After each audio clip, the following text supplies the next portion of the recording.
cycle this season with all these injuries? What goes through your mind when you keep seeing more and more injuries? Yeah, I mean, I think that, I'm just always been really hopeful that things will balance out, that at some point the injury bug will leave us or injury cloud will leave us, and it just doesn't seem to, right?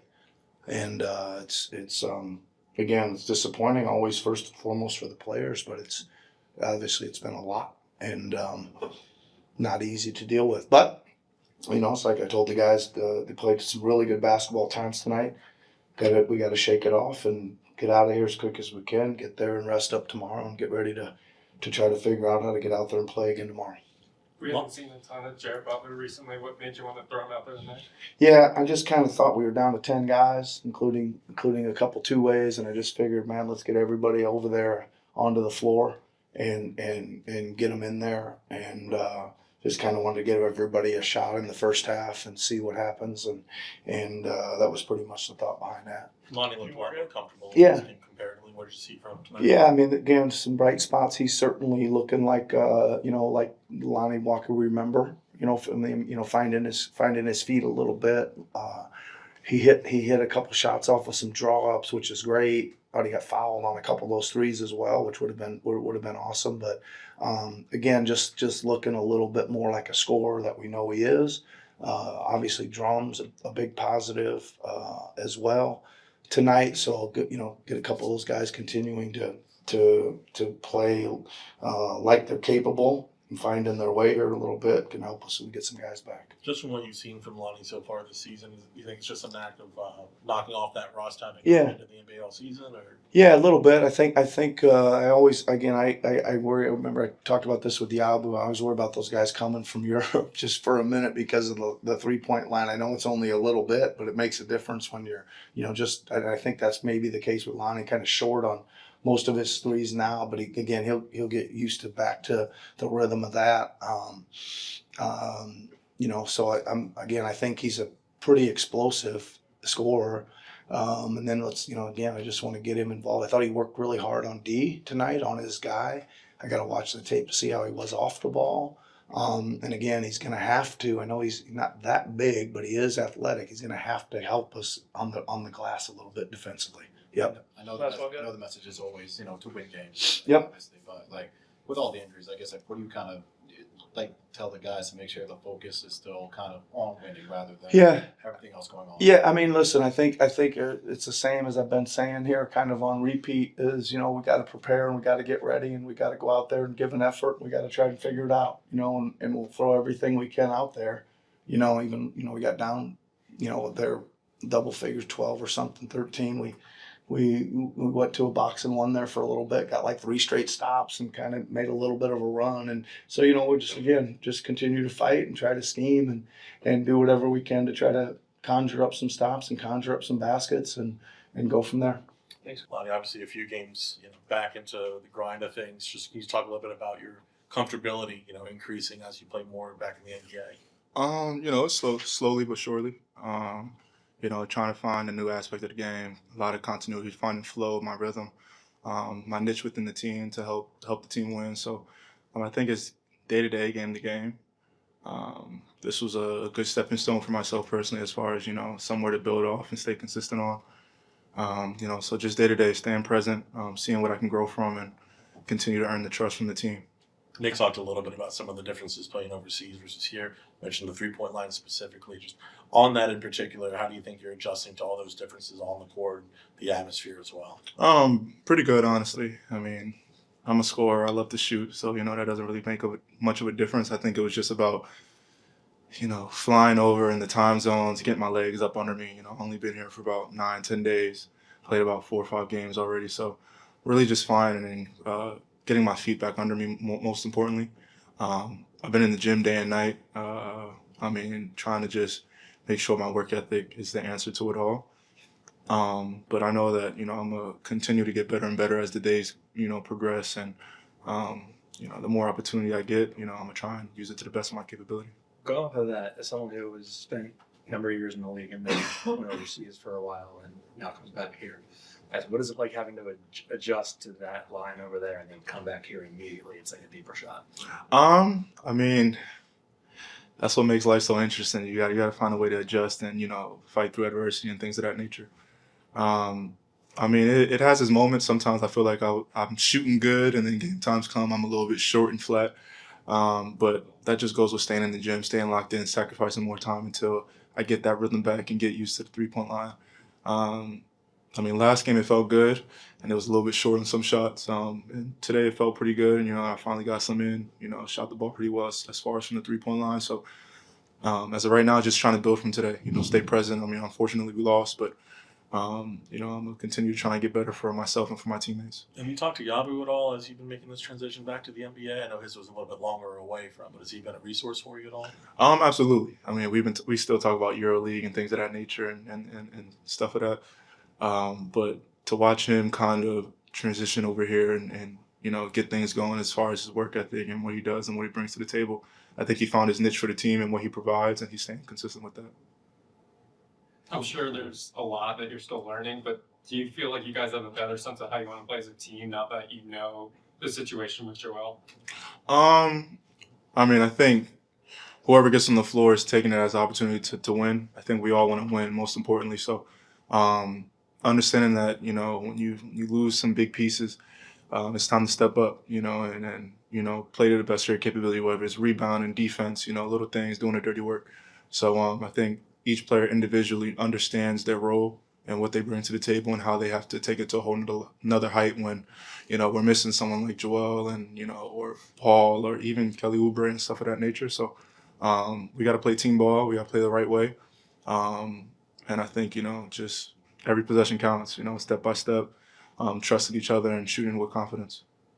What do you think the major difference was today? Well, as opposed to having two guys not playing and another guy go down. Outside of that, what do you think the major difference was today as opposed to last game? Yeah, it's tough when you got 3 starters go down like that. I thought we were gonna have and stuff like that. But I feel like for the majority of the gameplay, we get energies kind of got a little tired, a little gas at the end. They kind of gave a little spark and went on a little run. So, but I feel like for the most part, we get a lot of energy with this group today. You gotta just keep fighting and just really keep fighting, keep stacking days, really. As a new player, so you got it done. Everybody's been so many injuries. Like that's the mental challenge really to come through here and not knowing who's available, who's not, and go out there and just try and play. Yeah, it's tough. I mean, it's the life of the NBA. A lot of teams are kind of going through the same situation we're going through, but next man up.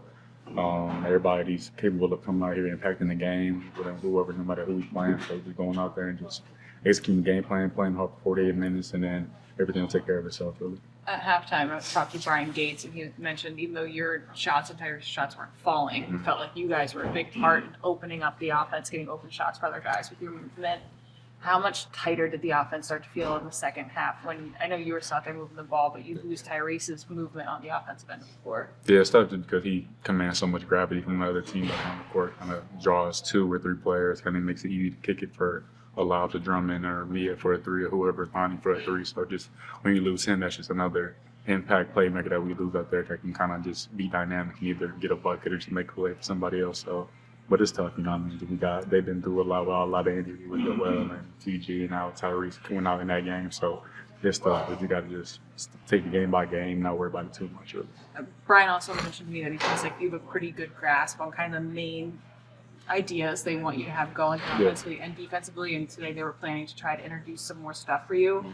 Did you get to do any of that given just how many bodies ended up going down, and how comfortable did you feel with the role you were able to play, what you were able to add today? Yeah, I feel like me and Drum had a good rhythm going just in the pick and roll. They were kind of in heavy drop, just trying to just put pressure on their rim. They take me, hit Drum for a quick little bounce pass, and they take Drum to go all the way to the paint and try to make a finish. So I feel like today to get comfortable with the ball in my hands a lot more and making plays for whether it be myself or a teammate on the perimeter, drumming and rolling down. So I feel like I got really comfortable today with the offense and the ball in my hands. Dre, I guess how do you kind of keep the team like moving forward and positivity? With Joel down, PG down, you lose Tyrese in the third quarter. Like how do you kind of keep everybody moving forward? It's an opportunity for everybody, for guys to come in and step up and take that chance to really fill in that slot. I mean, it's a next man mentality right now. We can't do anything about injuries. We still got a season to focus on, so hopefully those guys can get healthy soon, and next man got to do his job. Speaking about injuries, you obviously look like you're feeling a lot better. Can you just kind of talk about the difference you felt playing on that injury earlier this year versus now that you're feeling better? Yeah, I mean, it's night and day. I mean, I never realized how much you needed a big toe to do what I do, and just the athleticism part of the game was a big part that I missed during that period of time when I was injured. So being able to feel like myself and play like myself again can only go up from here. In regards to talking about that, I mean, you had 4 double-doubles this season. You had 2 in back-to-back games. This game, the last one. I mean, we talked about it. You had 3 alley-oops in the first quarter. Then you had a 3. Let's talk about this opportunity that you're taking advantage of and showing that you're still the same player. Yeah, I mean, that's what I set out to do on a nightly basis, that I still am effective regardless of whatever minutes you give me and whatever chance that I get. I'm going to do what I'm supposed to do, and that I still belong and I still can be efficient and help a team win a basketball game. Despite tonight, obviously, I wish we won tonight. But, got to move on and get ready for tomorrow. I guess just looking ahead to tomorrow, one of the challenges that Minnesota does is that Size. I mean, they're a big team, and we got to block out. Offensive rebounds was a huge thing for us tonight, which kind of got the game away from us. A lot of second chance points for Portland. So, got to pay attention to details, block our guys out, and I think the rest will take care of itself. Do you look at this as a challenge, though? Because when Joel went down, and I know you came there to be the backup and play, on nights that he's not playing. But then there are certain people who look at it, he's not playing this season as lost. Do you look at this as a personal challenge? Right? Or Not at all. I mean, I wouldn't be here if I didn't think we still could win games. I'm definitely a winning player. That's why they brought me here. So regardless of him, regardless of him being healthy or, playing or not playing, we still have a chance to win a basketball game because that's what I present. I guess what kind of says that to you so far about Jeff just being able to run off and plus with him like on that end? I feel like that's Coach's son. He Jeff Dowling is an amazing backup point guard. Super smart. I didn't really get a chance to see him until this year, but he's a super smart player. He knows where he needs to be on the floor. He's great in the offense, getting us into our sets. So he's definitely a key guy for our team. What have been your early impressions on, Say it again. what have been your early impressions on playing with Quentin so far? He's good, man. He's good. Very, very good. Aggressive player. Almost too aggressive to a fault sometimes. He'll take some shots that are crazy, but I'd rather him not take it. I'd rather him take those shots than not, because he does get hot fast when he does make those shots. So enjoy playing with him. He and I always talk, always in constant communication, building that chemistry, because you got to make a decision. If I set a screen and he's open, the big's got to jump out and guard him, and I'll be open, and vice versa. If you don't guard him, he'll be able to score too. So building that chemistry with him has been very fun. On that same line, but just another guy, how have you seen Lonnie kind of come along as he's gotten a few more games under his feet here? Yeah, he's progressing very well. Obviously, he's coming from playing overseas, so it's a different type of game, different time zone. That's one thing that he was talking about when he first got here. It's like, damn, I should be sleeping right now. Like, I shouldn't even be awake playing games right now. So his body's still adjusting to playing NBA games, and obviously the distance between the three-point lines are different too. So I think he's adjusting well. He's starting to come into his own, and he's looking good. How much is it for you when, as a screener, if like the guard comes off too quickly, it's a moving screen on? It's annoying. Sometimes. Yeah, it's aggravating, because I tell my guys every day, all day, throughout practice, throughout games, just wait because you'll be open if I set the screen. If you don't, it's hit or miss. Either I'm gonna get an offensive foul or the guy's just gonna slip the screen and he'll be playing with him in front of you again. So, it's a work in progress, playing more minutes and guys starting to play with a guy who sets hard screens and gets guys open. So, it's just repetition. That's all.